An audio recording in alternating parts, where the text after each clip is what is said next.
কয় নহয় সুস্থ দেহে সুস্থ মনৰ সৃষ্টি কৰে। যদি দেহটো সুস্থ হৈ নাথাকে মনটো ভাল নহয়, আৰু মনটো যদি সুস্থ হৈ নাথাকে বা ভালে নাথাকে কোনো কাম কৰি ভাল নালাগে। তথাপিতো উপায় নাই, মনটোৰ অসুস্থতাৰ ভিতৰতো আহিব লগা হৈছে বিভাগলৈকে।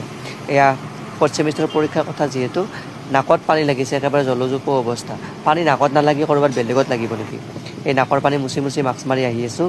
এয়া আমাৰ আকাংক্ষা মেডিকেল, দেখাই দিছোঁ আপোনালোকক। হয়তো আকাংক্ষা মেডিকেল নেকি পাহৰি গৈছোঁ মই। তাৰ কাষতে আছে আমাৰ অসমৰ প্ৰখ্যাত পঞ্চতাৰকা হোটেল ৰেডিচন ব্লু, আৰু কাষতে আছে শান্তি ভেলী। থাকিব মন আছে বাৰু ৰেডিচন ব্লুত, কিন্তু কয় নহয় গাঁঠিত নাই ধন, বৰবৰ সবাহ হলৈ মন। কোনোবাই যদি আনে নিশ্চয় জনাব, যাম তেওঁলোকৰ লগত মেটচ কৰি থাকিবলৈ। তাৰ কাষতে আছে আমাৰ অসমৰ অন্যতম ৰাজকীয় মহাবিদ্যালয় কৃষ্ণকান্ত সন্দিকৈ ৰাজ্যিক মহাবিদ্যালয়, যিখন বৰ্তমান নলবাৰীস্থিত কুমাৰ ভাস্কৰ বৰ্মা সংস্কৃত পুৰাতন অধ্যয়ন বিশ্ববিদ্যালয়ৰ তত্বাৱধানত চলি আছে। আগতে বাৰু গুৱাহাটী বিশ্ববিদ্যালয়ৰ অন্তৰ্গত আছিল।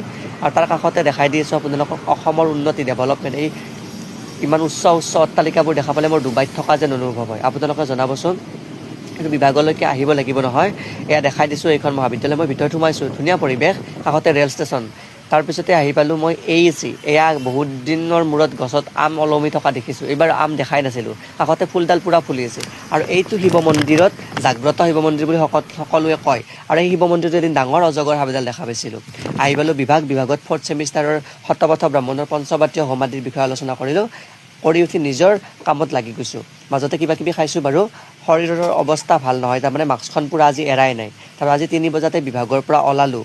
কিয় ওলালোঁ?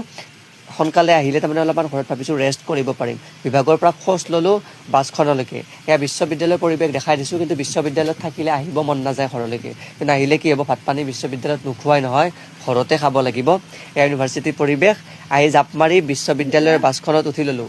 ওলমি আহিছোঁ। এয়াই হৈছে জীৱন।